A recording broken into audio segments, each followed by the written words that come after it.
आज ही Doubtnut app download करें। Doubtnut पर होगा अब आपके सभी मैथ्स, केमिस्ट्री, फिजिक्स और बायोलॉजी डाउट्स का सफाया। बस अपने क्वेश्चन की फोटो खींचो, उसे क्रॉप करो और तुरंत वीडियो सोल्यूशन पाओ। Download now. हेलो स्टूडेंट, हमारा आज का क्वेश्चन है, क्या दिया जा रहा है क्वेश्चन में? क्वेश्चन है which one of the following given graphs represent the variation of rate constant के विथ टेम्परेचर टी। ठीक है, तो वेरिएशन हमको बताना है एंडोथर्मिक रिएक्शन के लिए। जो रेट कांस्टेंट और टेम्परेचर का जो वेरिएशन आएगा वो एक ग्राफ के रूप में आएगा।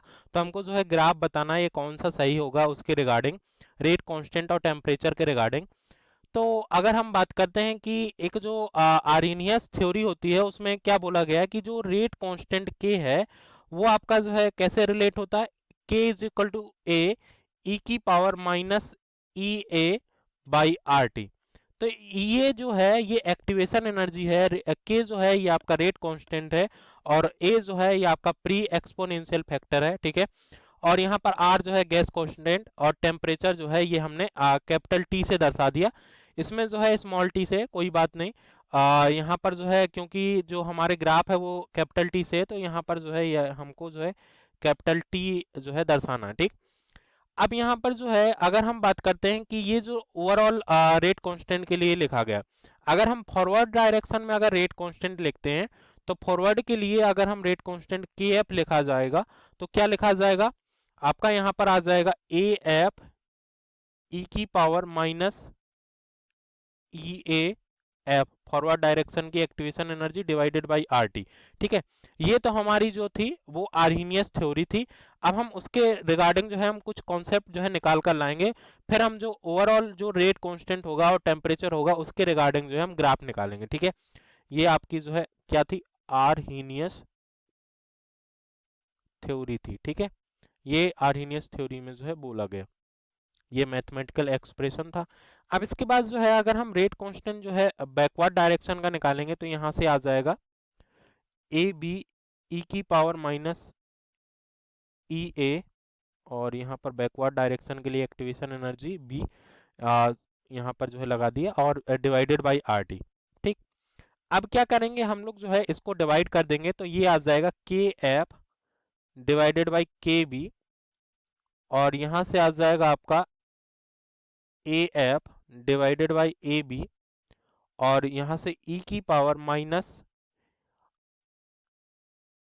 ई ए, और ये जो F minus E A B, मतलब बैकवर्ड डायरेक्शन की activation energy divided by R T. ठीक है, ये आएगा। अब इसी चीज को जो है किससे दर्शाया गया, डेल्टा एच से दर्शा रहे हैं। ठीक है, सो यहाँ पर जो है ये K F by K B is equal to A F by A B, और यहाँ पर जो है ये e की power minus delta H by R T. ठीक, अब इसी चीज को जो है मैं क्या कर रहा हूँ, ये K F by K B जो है कोई हमने के इक्विलिब्रियम मान लिया, उसी को जो है ओवरऑल रेट कांस्टेंट मान लेंगे। तो मैं यहाँ पर जो है कैपिटल के जो है इससे दर्शा रहा हूँ, इसको जो है कैपिटल ए से दर्शा रहा हूँ, और ये जो है ये e की power minus delta H upon are T. ठीक है, ये आ गया। ये जो है ये हमारा यहाँ से कॉन्सेप्ट निकल कर आया। ठीक, तो ये A F by A B क्या है, एक रेशियो है तो उसको जो है हमने ए मान लिया, और ये जो है के एफ बाई के बी जो है ये आपका एक क्या आएगा, ये भी एक रेशियो आएगा जो कि हमने के से मान लिया। तो ये ओवरऑल रेट कांस्टेंट के लिए जो है बात हो गई। अब यहाँ पर जो है ये हमको इक्वेशन निकल आई, अब इससे जो है हम ग्राफ निकाल सकते हैं। अब देखो रेट कांस्टेंट के है और यहाँ पर जो है ये डेल्टा एच, तो डेल्टा एच एंडोथर्मिक रिएक्शन के लिए क्या होगा, पॉजिटिव होगा। तो यहां से जो है क्या होगा कि ये जो आपका k का वैल्यू है, k इज इक्वल टू ए ई की पावर माइनस ये delta H upon R T है। तो जैसे जैसे हम टेम्परेचर बढ़ाएंगे, क्योंकि डेल्टा एच तो ये आपका पॉजिटिव है, और टेम्परेचर बढ़ाने पर, टेम्परेचर जब हम बढ़ाएंगे तो ये नीचे का वैल्यू जो है ये आपका इंक्रीज होगा। ठीक है, तो आपका जो है टेम्परेचर किस में होता है, केल्विन में होता है, तो केल्विन में जो है ये आपका बहुत ज़्यादा हो जाता है। जैसे हम अगर हम 27 डिग्री सेल्सियस के लिए बात करते हैं तो ये 300 केल्विन हो जाएगा। कितना हो जाएगा, 300 केल्विन। ठीक है, तो ये जो है ये आपका टेम्परेचर बढ़ाएंगे तो ये जो ओवरऑल वैल्यू नीचे की है ये आपकी जो है इंक्रीज होगी। ठीक है। और ये जब हम delta H upon R T की बात करते हैं तो ये आपका ओवरऑल वैल्यू जो है ये आपका डिक्रीज हो जाएगा, क्योंकि नीचे डिनोमिनेटर जो है इंक्रीज हो रहा है तो ओवरऑल जो है ये आपका क्या हो जाएगा, डिक्रीज होगा। ई की पावर में जितनी जो है वैल्यू डिक्रीज होती जाएगी उतने ही के की वैल्यू जो है बढ़ती जाएगी, ठीक है।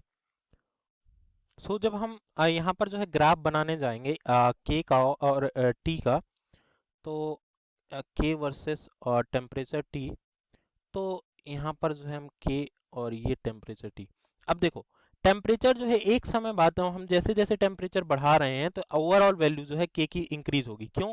क्योंकि जब आपका जो है नेगेटिव में वैल्यू रहेगा तो के की वैल्यू जो है आपकी कम आएगी, ठीक है। ई की पावर माइनस में जब रहेगा, जब आपका जो है ई की पावर जो है ये आपका जीरो पहुंच जाएगा, तब आपका जो है ई की पावर जीरो क्या होता है, वन होता है। तो के की वैल्यू जो है ए के बराबर हो जाएगी, ठीक है। तो ये जो है ये आपका कैसा इंक्रीज होगा, एक्सपोनेंशियल इंक्रीज होगा, ठीक है।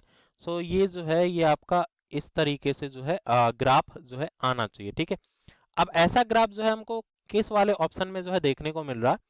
अब देखो के का वैल्यू जो है इंक्रीज हो रहा है, तो ये वाला ग्राफ जो है इस तरीके से नहीं, आपका जो है नीचे से होते हुए धीरे धीरे इंक्रीज होगा, एकदम से आपका इंक्रीज नहीं होगा, धीरे धीरे से। तो ये वाला आपका कैंसिल हो जाएगा, ये वाला डिक्रीजिंग है, ये वाला बिल्कुल एक जैसा मतलब इंक्रीज हो रहा है लेकिन स्ट्रेट लाइन में हो रहा है, ठीक है। ये भी नहीं होगा, एक्सपोनेंशियल इंक्रीज होगा, तो ये वाला आएगा, ठीक है। सो ऑप्शन वन जो है इसका क्या बेस्ट आंसर हो जाएगा, ठीक है। Thank you. क्लास 6 से 12 से लेके नीट, IIT, जेई मेंस और एडवांस के लेवल तक 10 मिलियन से ज्यादा स्टूडेंट्स का भरोसा। आज ही डाउनलोड करें डाउटनेट ऐप या व्हाट्सएप कीजिए अपने डाउट्स 8400 400 400 पर।